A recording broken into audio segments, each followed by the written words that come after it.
And ladies and gentlemen, welcome to another episode of Kicking It with Crypto Blood. I've got Jason Randle, my man from Cryptosomniac. You know, guys, sometimes you meet a person and the connection is just pure, it's just cool, it's honest, and this is definitely one guy you will see on my channel for years to come for sure. Jason Randle, what's good, baby? Oh man, just still recovering from the long World CryptoCon adventure.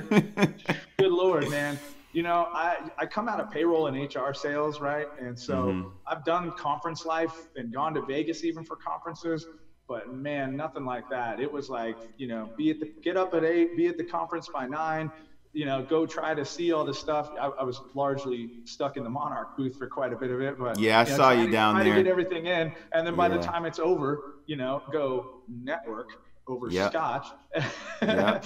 And it was like the next thing you know, you're out networking until 3 a.m. and you're like, oh man, I got to be back up tomorrow. So still recovering from I'm not as young as I used to be. So. Yeah, same here, man. Same here. So yeah, I thought, let's kind of first, I guess we can kind of segue into that. Like, what did you think about the World CryptoCon in general? Tell me kind of your sentiment on it. I thought it was good. I thought it was a great conference. Like overall, again, like I said, I by and large was there representing Monarch. So I was in the Monarch booth quite a lot, but I was pumped. I got to meet some of the guys from the Monero team, which I don't know if you know, I'm a huge fan of Monero. Yeah, you are. I know. Yeah, I like Monero too. So I got to meet those guys, and I did see a couple of different. I did get the opportunity to sit in on a couple of different panels. Primarily, I thought it was fantastic for networking. There were definitely a few interesting projects out there, but it's funny. The more conferences I go to, starting from the beginning of this year all the way through now, what's the word I'm looking for? Like the sentiment has changed, right? Like 2-3 years ago, crypto was all like break the Fed, totally anti-financial products and derivatives, and now everybody's talking about the ETF coming in and BACT coming in, and building financial product derivatives and things into the crypto market. So I've been trying to square mainstream adoption and what I realize is going to be necessary for that with, my anarcho crypto thing that says, why are we making derivative products? That's what's got us in this mess in the first place. Absolutely. And more so derivative products from the legacy system. Like, I think derivative products and services are probably vital for a maturing network, like not network, but market. And you'll always see that in a maturing market. It brings liquidity to the market, but I just don't like to see. I don't like to see Wall Street here, from ICE, BACT, all of that. I know it will bring adoption, but as you've stated, the whole premise behind cryptocurrencies, at least when I got into it for sure back then, was definitely get away from the banks. We'll have our own system, our own means of transferring wealth or value. Yeah. And so it's interesting, but at the same time, I'm not stupid, and I know that is the direction we're going. We just have to keep people, just aware of what cryptos were all about and how we can still, I think there's still a chance in this crypto space with products like Monero and Zcash and all of those, there's still a possibility for us to have a privacy aspect to cryptocurrency. Sure. Well, and like even Bitcoin, it's funny. Like a lot of the general masses still think that Bitcoin is anonymous. They don't understand it's pseudo anonymous, right? Like, I mean, yeah, you don't know what this wallet address that's sent to this wallet address is per se, but it's not that difficult with a little bit of creative sleuthing to be able to find out where did these wallets. Eventually, they got to cash it out to fiat, unless they're just straight up doing an OTC deal for cash, which I don't think people that are moving that kind of size are generally taking a briefcase full of cash and handing it to you for your Bitcoin. But right. I mean, ultimately with it's pseudo anonymity, right? Especially now, like back in the day, you could say it was anonymous, But now that you have all these official on-ramps that are requiring KYC, now you just open the floodgate. Well, that's just it, right? Because you can have crypto, and as long as you decide to stay in crypto and only interact, if you live on the blockchain, so to speak, and never use fiat at all, then sure, I think that does provide that degree of anonymity and security. But let's be honest, we all still live in the real world, so we can't. It's as much as I admire the guys that are like living in the blockchain right now. I'm still a little too practical, I guess, for that. Like my idealism doesn't override my practicality, and I don't think the rest of the world is switching over tomorrow. And I'm still going to need to be able to buy a car and pay my rent and all that kind of stuff. So one way or another, and show a paper trail and build credit or whatever. So that's pretty much. Well, there's projects like Civic is aiming to solve that. Shift, Keep Key, like there's a number of different ones that are looking to solve that identity thing. But that's still the problem. There is you've still KYC'd. Like so effectively. So now it's not a bank that you're going through. That now it's another entity that doesn't necessarily. I mean, and I understand because the government enacted KYC and AML to keep organized crime from being able to operate in such a simple manner. And terrorism. They love using that word. That's all they got to do in the United States is throw that word at it. Put the spin on it, throw the terror word at it, and all of a sudden everybody's afraid of it because, as much as you've been in this space longer than me, I think even, and what is the mantra of all of us? Do your own research, right? But how many people actually do? Really? You know what I mean? Like most of the time, I think people are like, the fact that these guys all did their due diligence, they hope, is enough for me. So I'm just gonna go ahead and take their word for it. I feel like that's a lot of what goes on in this space. Is a lot of people are like, what it should be is I heard from him and him that this is good, so I'm gonna go look into it. But what I feel like it is more often than not is I heard this from him and him, or him, her, and him, or whatever, she, they, whatever pronouns, and that's good enough for me. Like that's as far as it goes, right? Well, so, I think that's because honestly, humans are inherently lazy. They don't really want to do the work, the research. They want someone else to do it, and then they can just derive their answer from a group of individuals. Crowdsourcing the wisdom.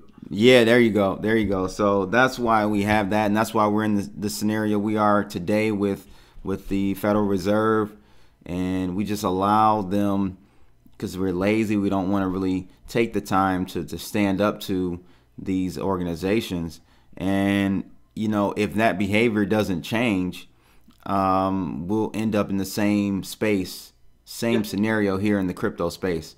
Sure. And that's what I fear. This is the one chance we had to actually divest from the system, right? Because when Wells Fargo was signing all those people up for accounts and not telling them, and then it was causing all kinds of problems, what did people do about it? That should have been that was the worst thing ever, bro. Like I couldn't believe Wells Fargo did that, and on top of that, I couldn't believe they just pretty much got away with it. They got fined. And that's it. A bank is what? Yeah. Take the money. We don't care. We're gonna go make more. Yeah, that's sad, man. That's sad. And now they have these commercials talking about Wells Fargo today, what we were yesterday or in the past. We're different today. I'm like, whatever, bro. Whatever. That means they got a really good PR agency. They do. They definitely do. That's somebody that's good at PR and marketing.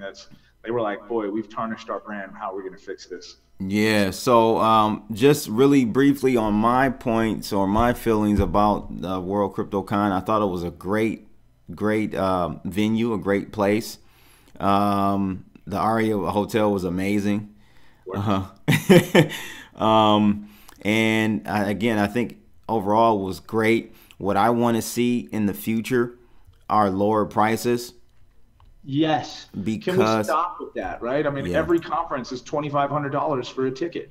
So this crypto. I mean, I think everybody's got in mind that we can just do this because they think it's still the bull run last year, right? Like I would have been fine with paying $2,500 for a ticket to go find the new hot ICO or whatever it was last year when everything was crazy. But this year, either that or they've built a on purpose barrier to entry, right? Because that's what I'm seeing is I'm starting to see more of a shift away from Main Street and towards Wall Street in this industry, which is a little troubling for me. It definitely is. And I don't think it's on purpose. I think that, I don't know, maybe the operating costs. I know World CryptoCon had to have a huge operating cost there. Yeah, but at the same time, I guess we have to see what the motive of these promoters really, truly, what it's about. Is it about adoption or is it about making money? And I think if you really want people to learn more about cryptocurrencies, it's got to be 250, 100, 250, max 500. Yeah, I completely agree. Because $500 with VIP, and again, I don't know if that's because they're trying to just get a certain caliber. Like I can understand, right? I went to Crypto Invest Summit, which was largely catering to security tokens. So obviously, if you're largely catering to security tokens, you're primarily going to want accredited investors. True. If you're an accredited investor, $250 is a sneeze, and $500 is a who cares. So I can see the reason why it was like, it started at 1,700 and went up to 2,500 or whatever it was. I don't remember exactly. But you know what I mean? That makes a little bit more sense because of the market that they're catering to. Sure. But with these ones that are specifically trying to focus on adoption and trying to break it into the mainstream, I think they are shooting themselves in the foot by jacking the prices up so high. Because really, as a retail investor, what value would you have gotten from that, honestly? Right? None. I mean, not really. I would have heard that, security tokens are the future, and I'm getting pushed out of the ability to operate in this space. And I paid a lot of money to find that out. That hurts my feelings. And you gotta think. Like I said, the average Joe, doesn't even have $1,500 in their bank account. So again, what is our goal here in the crypto space? What is the point of it? And I just really think we're getting away from the original intent, man. So we got to make sure we work hard to kind of get people back on par with what the goals of cryptocurrencies really truly are about. You know what I mean? Bringing the ability to manage your money to the unbanked. We talked about that. I want that to happen so bad, man. I'm so tired of hearing projects talk about banking the unbanked and doing zero about it. Are we trying to bank the unbanked, or are you trying to make a good catchphrase so that investors go, oh, I see, you have a target market that you're going, a niche market that you're going after, et cetera, et cetera. So I'll just dump my money into this ICO for now. I feel like there were a number of projects last year that touted banking the unbanked that have done very little to actually drive that forward. And again, I understand Rome wasn't built in a day. It takes time to build these things, to make all these platforms connect and interoperable, et cetera. But I think the road is going the opposite direction. Yeah. We're kind of going, we're building in the opposite direction. So let's talk about this here Bitcoin Cash fork, man. What are your thoughts about this? Another fork. So a fork of a scam coin?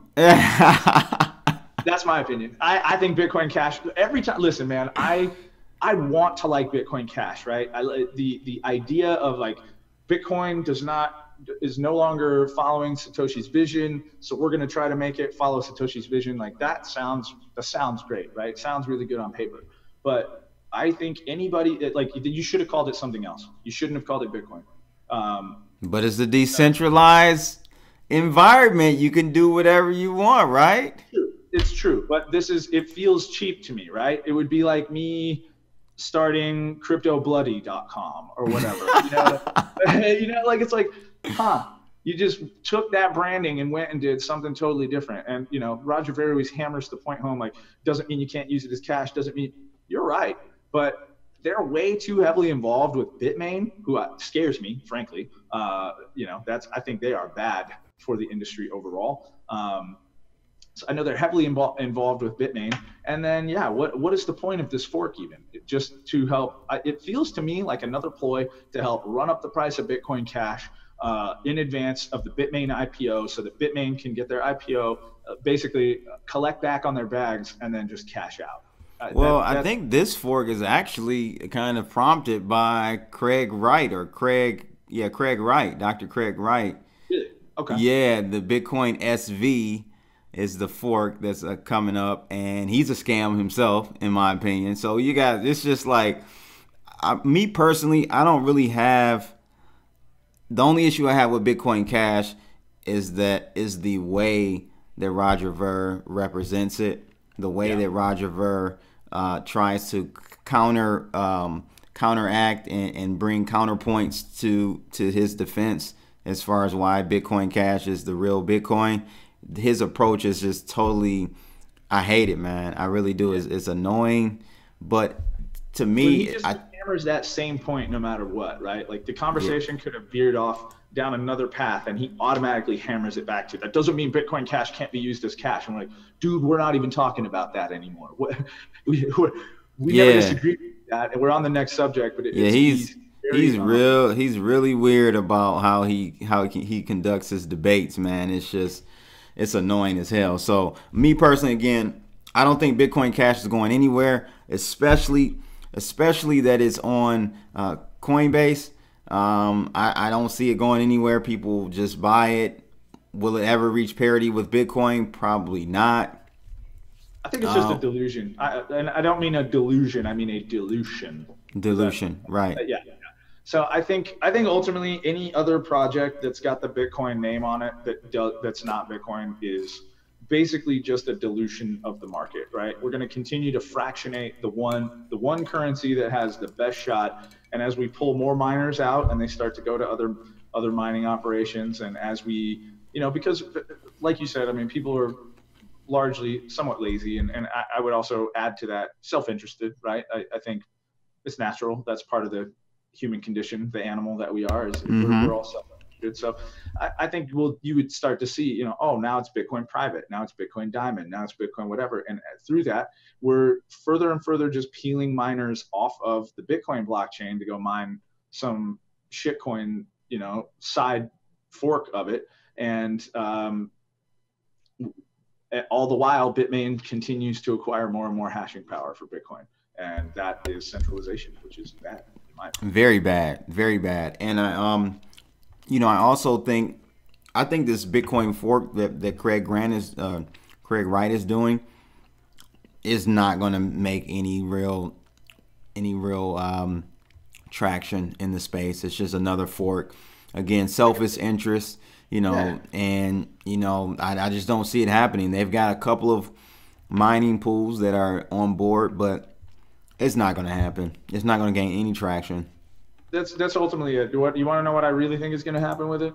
People are going to buy up a bunch of Bitcoin Cash right now. They've done that. So that they can get free money. And as soon as that is live and listed on an exchange, people are going to go dump it. Right? Yeah. They're going to dump it, and it's going to tank the price, and it's going to prove that exactly what I thought was going to happen is going to happen. Because why do I think this? Look at every other Bitcoin fork. Bitcoin Cash is the only other Bitcoin fork that's really held up. Successful, if you want to say successful, yeah. But like how well have any of the rest of these Bitcoin forks done? And so you're gonna have a fork of the fork? I don't know, man. Hey, decentralization. It's decentralized. We're in a decentralized environment. This is what you're gonna see, and ultimately the market will decide which is the winner. So that's I think that at the end of the day, that's the great thing about it. The market will decide. It doesn't matter what we think, if we like Bitcoin or don't, if we like Bitcoin Cash or not, the market will decide, and may the best coin win. Yeah, agreed. I mean, ultimately that's what it comes down to, right? We just want what's going to work, what's going to be secure, what's going to be usable. There's a lot of great ideas in the space that I think are too soon to market right now. So I would honestly just like to see less people trying to. I say this all the time on the streams, right? I say we've got enough roads built and being built. We need some people building cars. I would like to see people building second layer solutions. I would like to see people building apps or DApps on top of the various blockchains and protocols that already exist, rather than going, I mean, because it's, again, it's that greed factor that kicks in, right? Yeah, that's exactly what it is. Well, how did the people who made the most money in the gold rush, right? Was it the people mining? Certainly some of those people struck it massively rich. Or was it the people selling the picks and the shovels? And I think that's, there's already so many exchanges. So what's the other option? I'm going to make a platform so you can launch your cryptocurrency on my platform. And then all these things that come in, potentially I can make money off of launching off of my platform. So I understand it from a economic and financial perspective, but do you really, I guess I'd say this to these guys that are doing this. Do you really think you can do it better than Bitcoin? Do you really, or do you just think that you see an opportunity for a cash grab? Well, that segues me into, did you see the quick interview, 2-minute interview that I did with Charlie Lee? I did, yeah. Okay. I watched at least a portion of it. And so what specifically are you talking about with it? Just deflationary currencies, or? Yeah, so my point, and I think the point was proven by Charlie Lee's response. My point is that I've come to a realization over the last year and a half, last year or so, that Bitcoin and Litecoin will not be utilized as currencies anytime soon. When I say anytime soon, I mean 10, 15, 20 years. Charlie Lee says even up to 50 years from now, we won't see it used in the form and fashion that we are envisioning. And the reason is because, first, it's deflationary. So we're still in the early days of the price move up. And so I don't think people will utilize these coins to purchase clothes or go to dinner or buy a cup of coffee. That just makes sense, right? It'd be the same thing as if you're like, if you give me a bar of gold and you say, okay, you can buy one house with this right now, or if you hold on to it, you probably will still be able to buy another house with it down the road, but more than likely you'll be able to buy 10 houses with it. Do I start and this bar, and when I give you this bar of gold, I tell you there's only 21 million of them ever, right? Ever. Exactly. So do you want to spend it now while do you want to spend 10,000 Bitcoins on 2 pizzas right now? Exactly. Or do you want to hold it and speculate? And that's a dilemma in the space, right? And so I guess that's what gives advantages to, I can't even believe I'm going to say this, but advantages to coins like Nano, and I hate to say Ripple, but realistically that there are so many. People would be less likely to if I buy a $6,500, is that what it's at right now? Let's see here. If I buy a $6,500 Bitcoin right now, and I start peeling Satoshis off of it to buy flights or pay for, a cup of coffee. I know people love to use that example, and start doing that. When I know the example of Laszlo on Pizza Day, right? So I could have spent, what's the math on that right now? I'm not good enough to do this in my head, but hold on, I have my phone right here. What did he spend? 10,000 Bitcoin? I think 65 million times 10,000. And I should be able to do this in my head. Yeah, 65 million. Thanks. All I needed to do was move the decimal, and I'm an idiot. So, but yes, exactly. Yeah. $65 million. So you had a $65 million pizza. And obviously there's no way to know, right? There's no way to know at the time. I think people, when I first heard about Bitcoin, I thought it was only for people to buy World of Warcraft items. I really thought that. I've known about it since way back in 2009, but that's what I had heard people were using it for, was to buy World of Warcraft items. And I was like, the example of a pizza is possibly a very extreme example, right? Because it was so early. There was really no use for Bitcoin at that point, like you said, maybe in the games or whatnot here and there. But I I think today it won't be as extreme of a deflationary event, but it will be a deflationary event, and I think people are just going to simply look at cryptos, well, at least Bitcoin and Litecoin, as like digital precious metal. Yep, sure. A speculative digital asset, a new class of assets that we will speculate on. And so, if that's the case, then a lot of the my coin's faster, my coin has bigger blocks, all that gets thrown out the door. Sure. If you think about it, if it's a speculative asset, then none of that stuff matters. The only thing that matters, your money there and hoping it goes up. Right. You know how to set a stop loss. Yeah, exactly. So it kind of changes, your kind of your pitch to individuals or other projects on why your coin is better than theirs, and it really is just going to come down to market behavioral economics and market behaviors, and what the market dictates as the best coin to park their money in. I think that's going to be Bitcoin for sure, long term. And I think there's nobody overtaking the. I mean, it's got the most robust development community. It's got the longest blockchain. It's the whole reason we're here in the first place, right? I mean, it's the one ring to rule them all right now. So I don't see anything. I don't know that is always the case in the future, but I think at least in the near term future, it's surpassing. Well, like I said, if it ends up being looked at by the market as a speculative asset, then it for sure has cemented itself as the big dog. Like, because there's nothing like you can come out with a better, faster coin, but that's not what the market isn't looking at it as a coin of transfer. It's looking at a coin of stored value. So we don't care how fast it moves. So with that, let's talk stable coins, right? Do you think that at any point that if we're just looking as a place to park it and store our value, that why would a stable coin not be more attractive than Bitcoin at a certain point? Other than longest blockchain development. Well, because a stable coin is stable relative to like Bitcoin. Right. If you kind of think of it like that. So the purchasing power of that stable coin, because it's denominated in fiat, is always going to go lower. So stable coin is always going to be $1.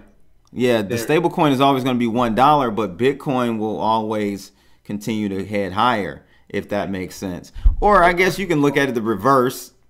The stable coin is always going lower and Bitcoin is staying stable, whichever way you want to think of it. Halfway full, half empty, whatever. Sure. But you get what I'm saying. Yeah, exactly. I mean, I think that is the key factor that we really need to ensure, or do our best to ensure that people understand is, I don't know how many times you need to see that chart that shows the purchasing power of the US dollar and how far it's gone down since the dollar was decoupled from the gold standard. Or if just the majority of people are not seeing that or don't understand what it means.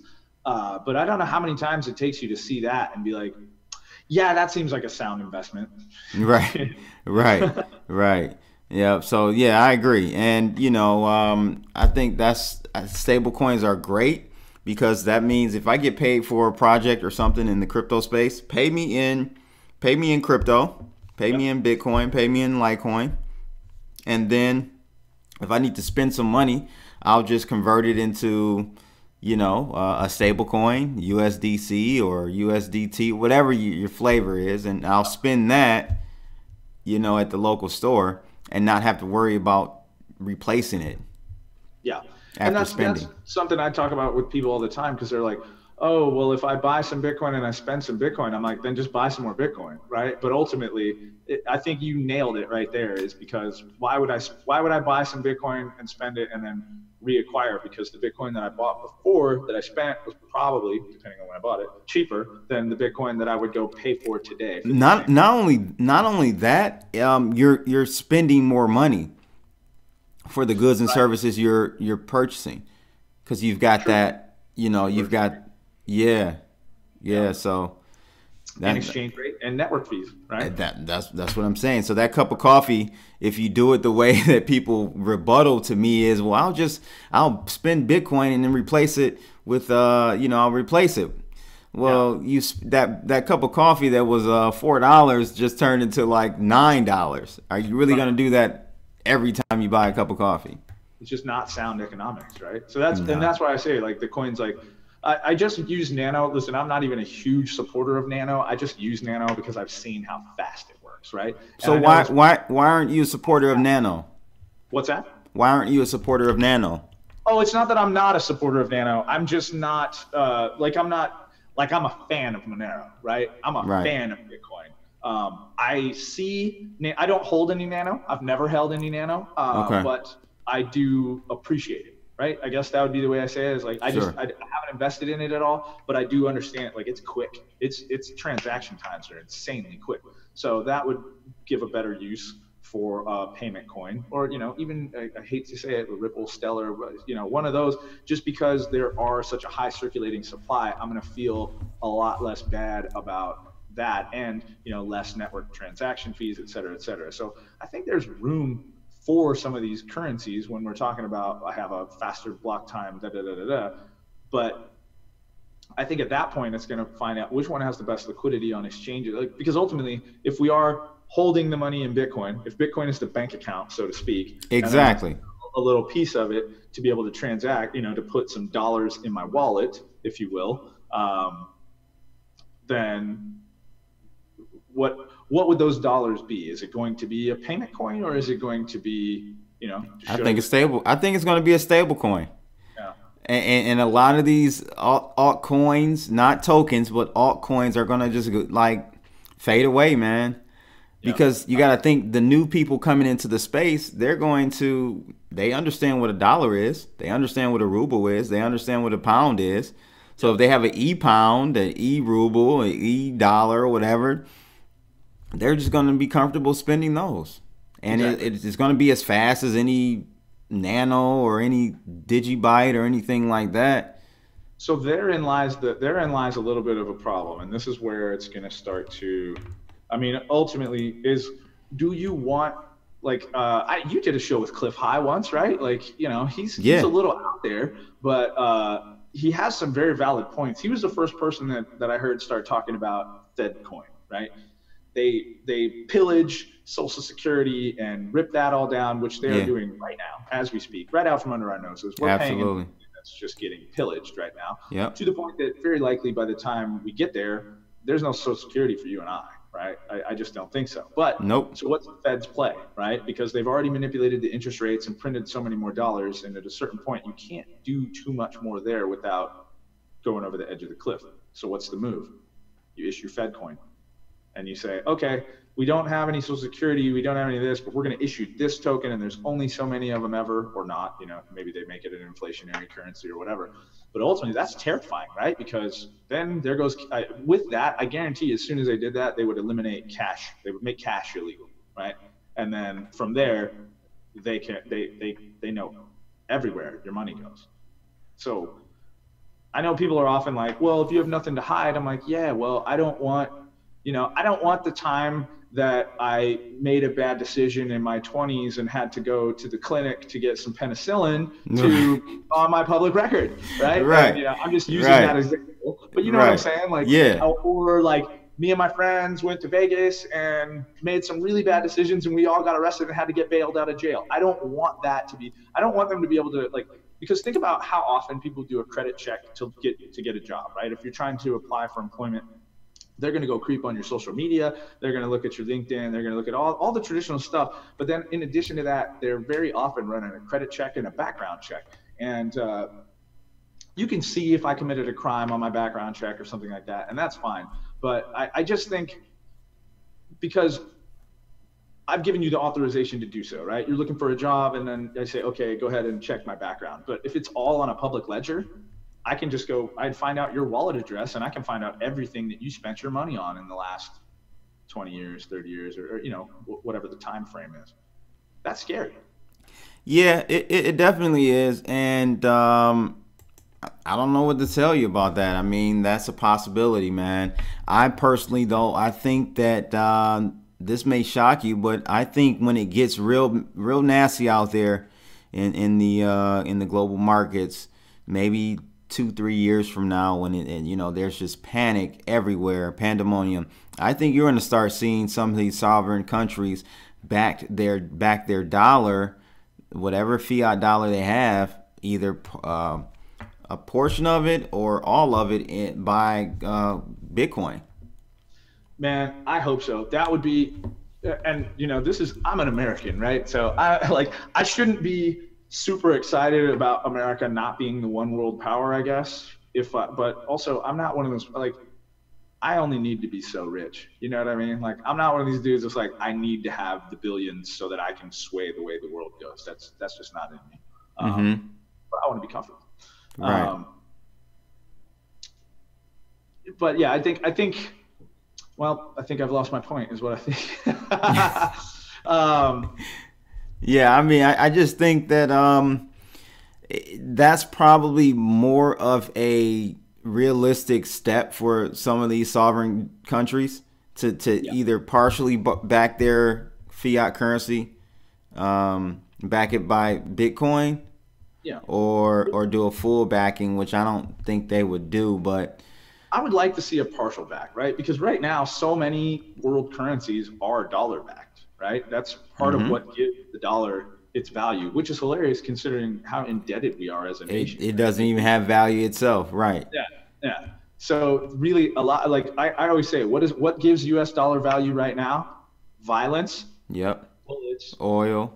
And the fact that all these other countries have stacked their entire economy on the fact that we're going to stay stable. Yeah.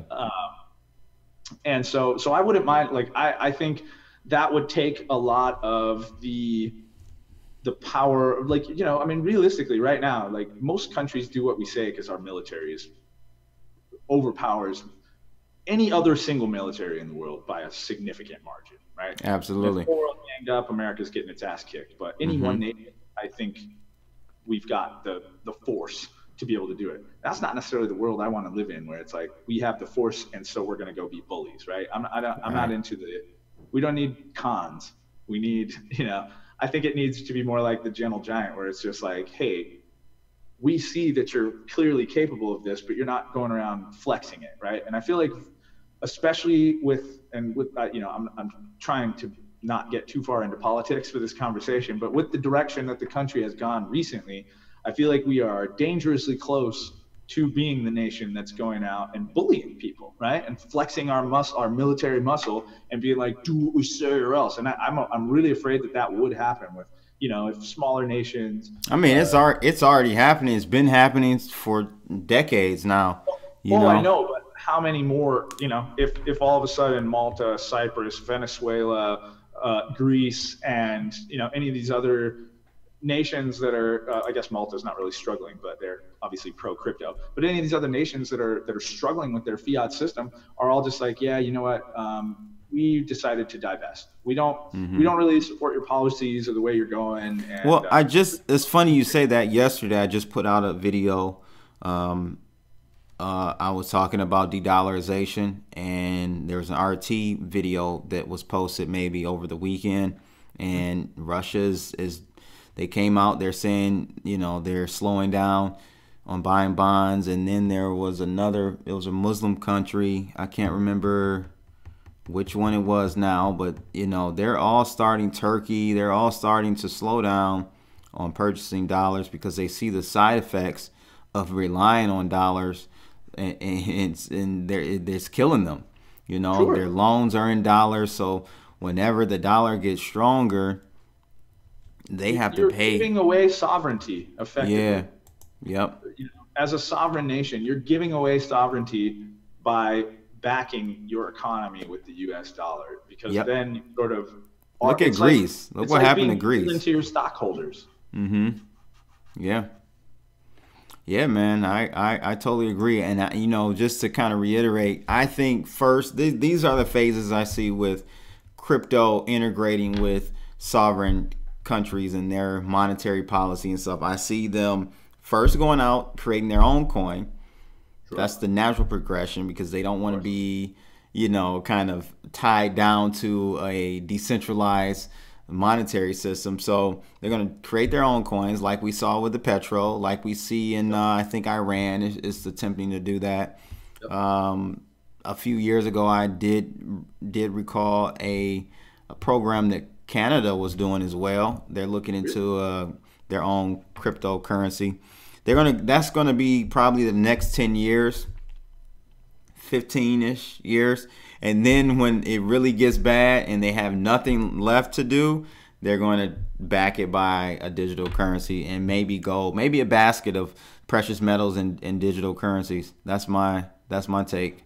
Derivative products. Yeah. At least it's got a physical commodity backing some of it, right? I mean, that's obviously.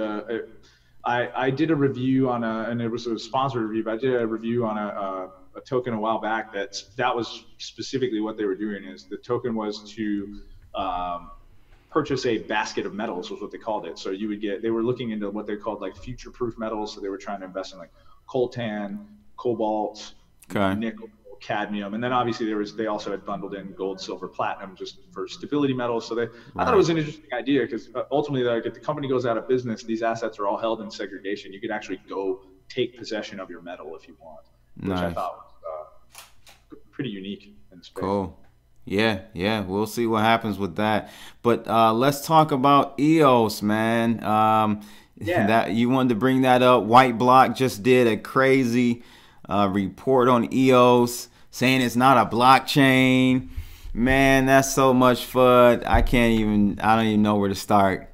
Yeah, so I know you're a huge fan of it, right? I've been observing it from the side, thinking like, oh, this is potentially good. But you know, one thing that I didn't really realize is I don't know why I didn't think. I guess I didn't. It just didn't compute that. You know, when you read through the initial white paper and it's saying things like, there's no guarantee. You can buy these Ethereum tokens, and there's no guarantee that they'll be good for EOS at all. And there was so many signs that looked like it was a scam. And then, but ultimately, the whole reason for it was to help with the decentralization. Did they accomplish that? And to cover their asses. Right. Obviously. Yeah. You know. That's what I think. It was great they did it that way. Now that I don't think they'll have an issue with any regulatory agencies, at least here in the United States. U.S. citizens were not allowed to participate, you know, formally, but you know, I'm sure people did. But I think you can talk to your Canadian friends and see if they can help you out. Yeah, absolutely. But yeah, they just covered their bases with that, man. I think, and they learned from what Ethereum went through with the DAO and all of that stuff. So I think it was executed properly. The FUD, man, is so crazy because it's definitely a more superior blockchain than Ethereum, I think, can ever be. To be honest with you, just structurally how Ethereum was built, that virtual machine, you can't change it. It has its capacity, and then in order to really expand it further than that, you got to do these side chains, Radon, and all these Casper upgrades and all this. It's the same talk I've been hearing for years from Lightning Network.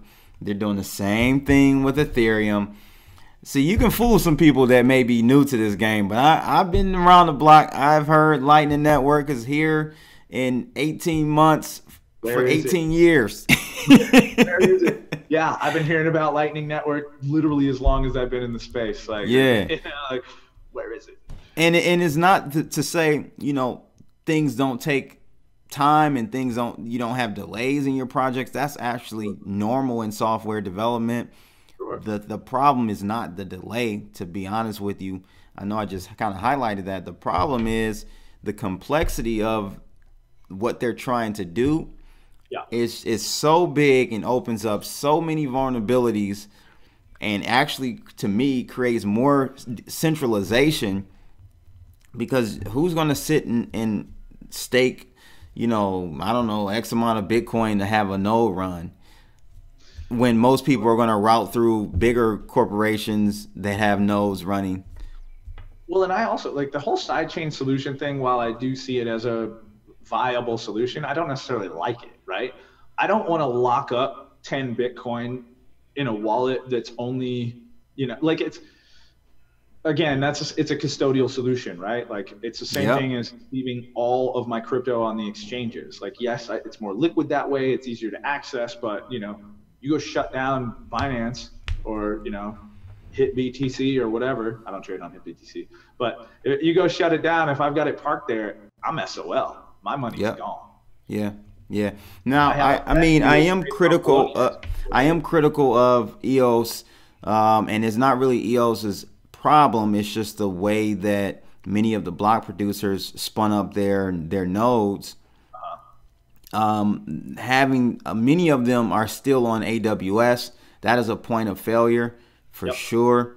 Yep. And so I A know lot of one. in the blockchain space, I think, there's so many of these, like, Filecoin and any of these like storage coins and things. Storage is another.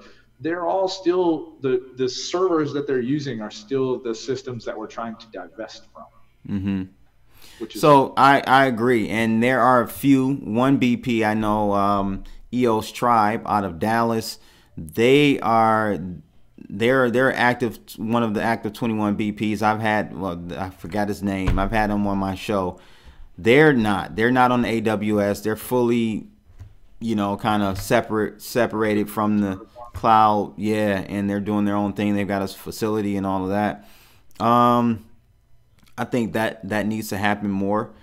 But to say that it's not a blockchain is retarded, man. It just doesn't make why any would it not be a blockchain? What am I missing? Well, there? they're saying, so the report is saying that, and it's crazy because the criteria they're using for it not being a blockchain, it would make Bitcoin not a blockchain either.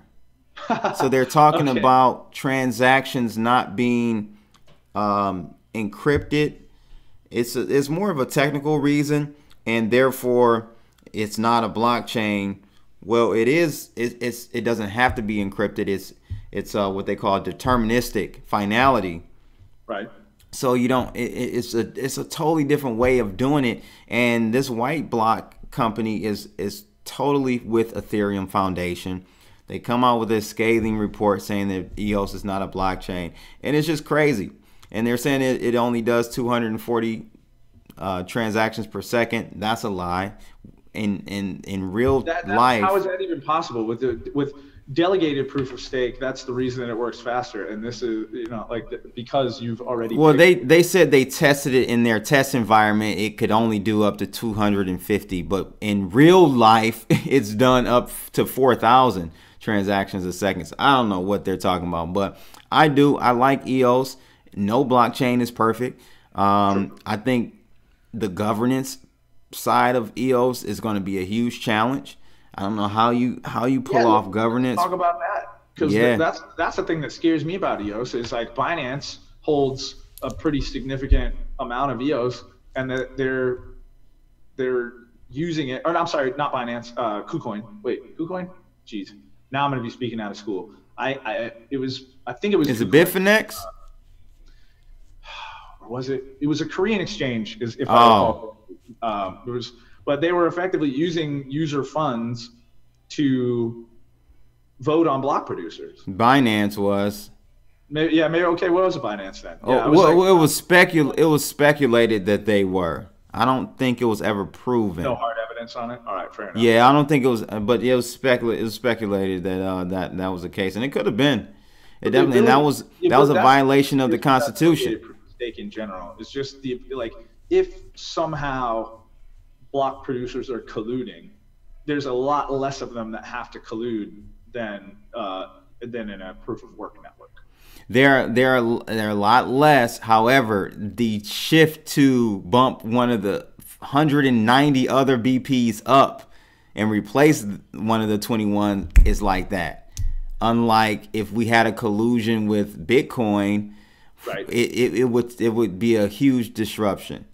Or even Ethereum, it'd be a huge disruption. In the case with the EOS, the vote, we can vote every 2 minutes. like what percentage of the network do you need to own to be able to vote? Like how much do you have to stake? You just have to stake some, or? Yeah, you can stake whatever tokens that you have toward whatever BP. Weight is based on the amount of stake that you have in the system. That's actually pretty yeah. strong. Yeah. So I mean, you know, like I said, there is no perfect blockchain, but this is, to me, the closest we're gonna get for a while. And it's gonna be, you know, a lot of people laugh at EOS but I have more of a technical background, and a lot of people that I hear don't like it don't, and so they don't understand a lot of the internals on why I, as a developer, would choose EOS or Tron. But more so, I've done more research on EOS, so I can't speak fully on Tron. I like Tron, but I haven't done my full due diligence on Tron. But that's, you know, that's why I would pick EOS, man. You know, Bancor just went live. Bancor X just went live yesterday, I believe. So they're on the EOS blockchain. Sweet. Live. Yeah. So there you go. Like having workable products getting good. I mean, they had to move. I mean, this is the thing that no one is talking about in the community, is that there are no usable DApps on Ethereum. Oh, come on. CryptoKitties is totally usable. It's not, man. It's not. Wait, isn't Augur though? Augur's on it. It works. I don't think Augur's on. Is Augur on Ethereum? I think it is. I might. Let me double check on that. I don't know. You could be right. Based on old information too many times lately. I don't want to get myself in trouble here. So while you look that up, I mean, yeah, Bancor moved. Bancor X is now on live on EOS, because, you know, you just can't do much on the Ethereum blockchain. And you know, people say this and that about decentralization. This is one point I want to drive home about the different algorithms. POS, proof of stake, is good for, or I should say proof of work is better for cryptocurrencies. There are different algorithms for different things. So I think cryptocurrencies like your Litecoin, your Bitcoin Cash, those are great for proof of work. But proof of stake, if you want to have true decentralized apps running in an efficient way, you're going to have to be some variant, some form of proof of stake. Now, I think delegated proof of stake is the best version of it, but you're going to have to be proof of stake. It's just no way around it.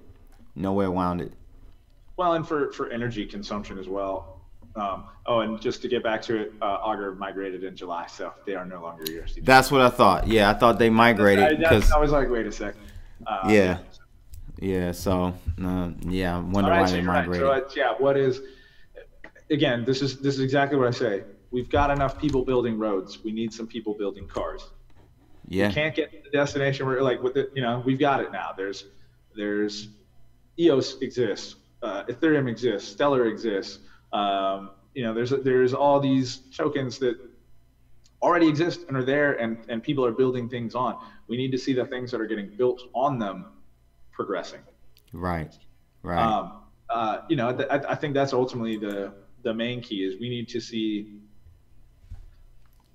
There's a lot of platforms. There's not a lot of people building on these platforms yet. We need to see some. We need to see some DApps get built that work. Yeah. And that are useful, right? Because I don't care about, like, maybe you like it. I don't. Again, people can like things. It doesn't matter. But CryptoKitties is what a waste of the blockchain, in my opinion. You know, like, I mean, it shows that it works, or Tron Dogs, or any of these. Like, it shows that it works, but it also, and it did show that it doesn't work, right? Because it crashed the network. Right. Again, it's like I want to see the banking unbanked.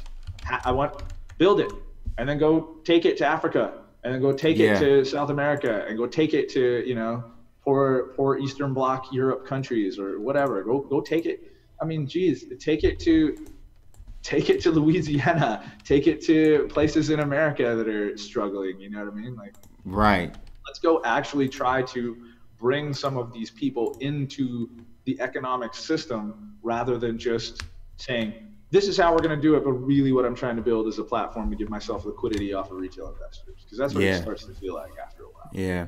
Yeah, I hear you, man. And, you know, like I said, I like to bring facts to people, not opinions on stuff. And I always try to point people like, look at, you know, DApp Radar. You know, I got it up on the screen now.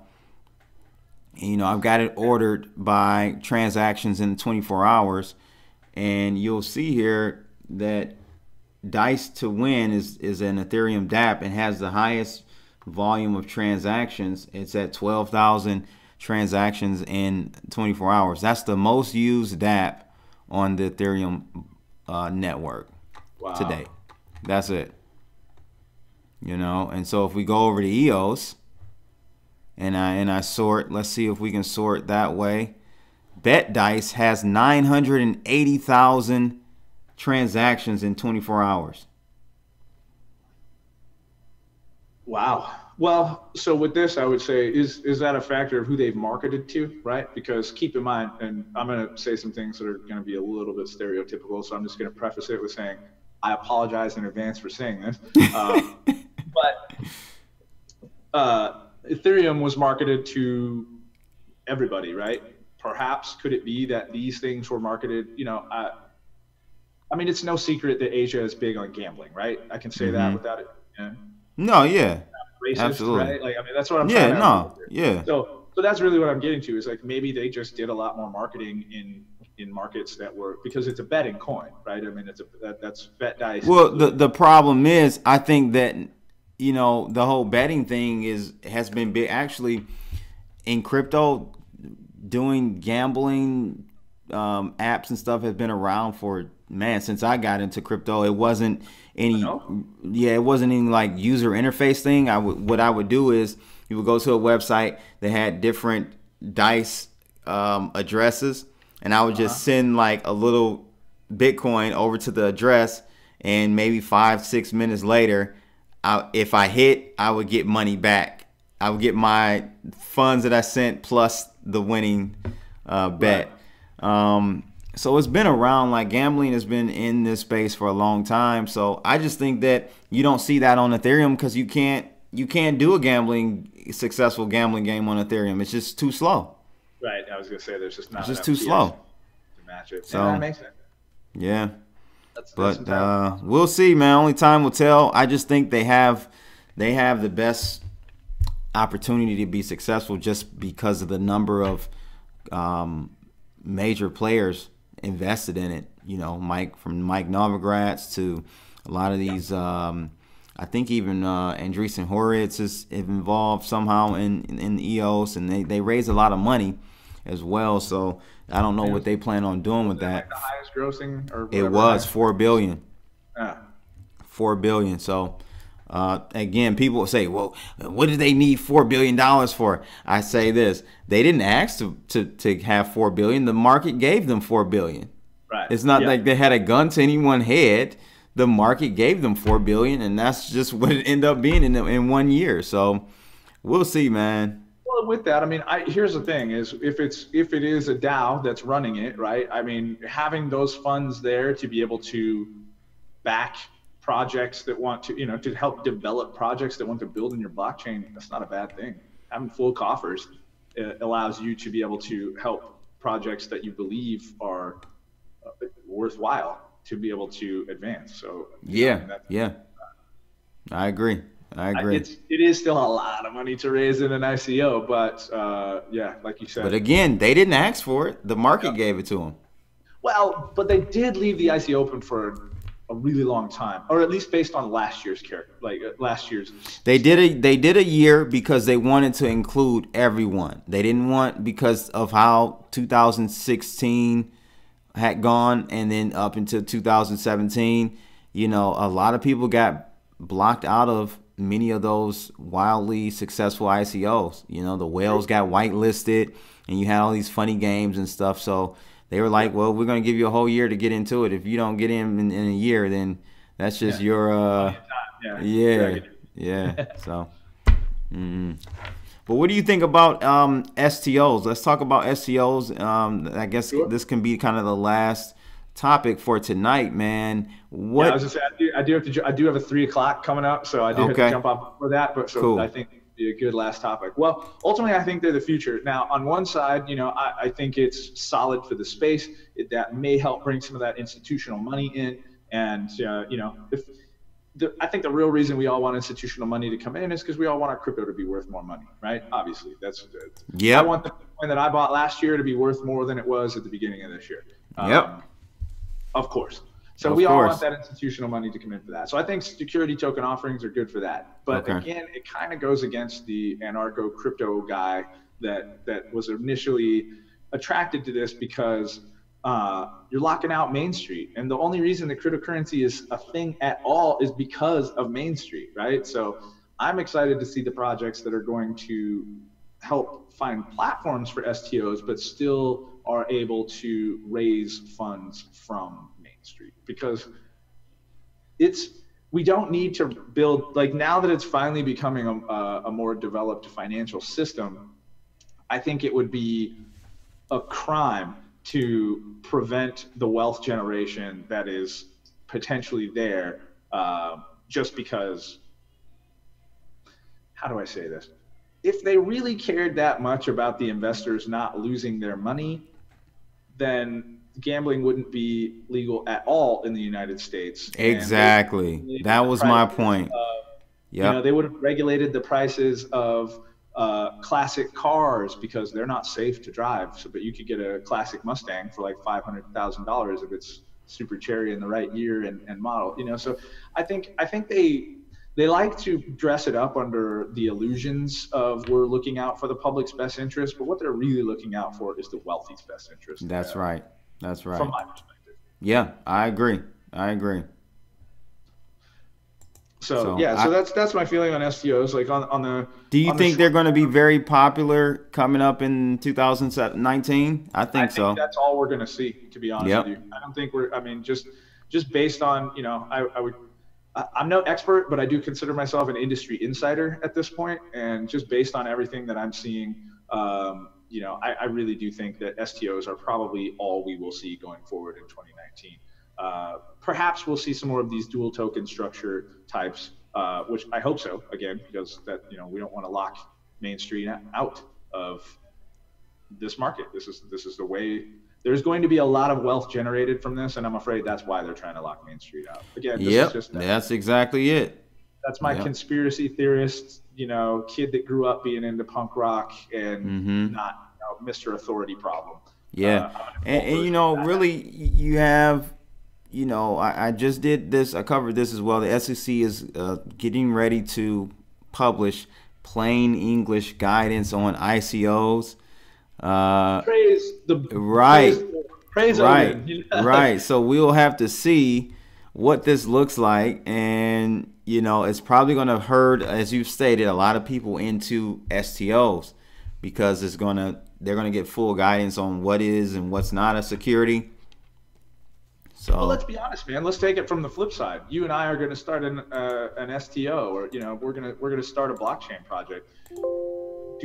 Do you really want it to be this nebulous and unclear that you're like, I don't know, we're going to go forward and do our best, and we've gone under the guidelines that are as clear as they can be right now, but, you know, we might still get deemed a security, and everything we've worked for is going to be swept out from underneath us? And we're going to get fined. Rather it be like, listen, I don't really like these guidelines, but at least they're there, and I know the rules of the game. That it's going to save you a lot of legal fees. Once these plain English guidelines come out as well. So as long as they start to have ways for Main Street to get in, you know, I was reading about Backed, and it looks like they are specifically setting it up to be able to allow Main Street investors to get in on the security token offering. So it'd be kind of similar to a crowdfunding type of reg at that point. And I think that's good. So as long as they're not building these things and walling out people that don't make $250,000 a year or more, then I'm fine with security token offerings. Again, like I said, it's having a clearer guideline and knowing the rules of the game that I'm trying to play and not having the rules of the game change in the middle of the game, I think is vital to anybody who is trying to operate in this space as a serious business. Yeah, I hear that, man. I agree with you totally. Again, Jason Randle from Cryptosomniac, thank you for joining me today on another Kicking It session. You're always welcome, bro. Definitely have you on again soon, my friend. And for anybody looking for me, you can find me on Twitter at CryptoSineWave, SINEWAVE. Same thing on Telegram. Come on over and check out our free Discord server if you want.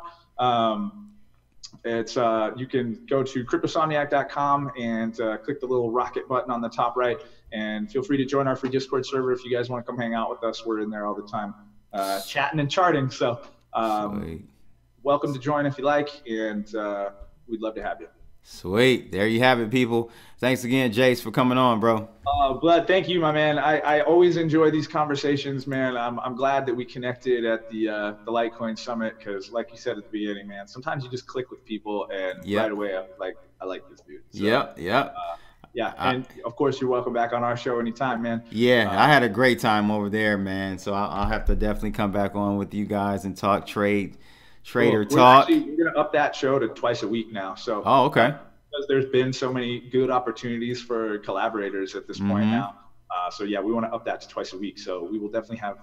I'll bring my algo on next time. I'll show off some of my algo trades. So definitely, bro. Again, people were hype about that, man.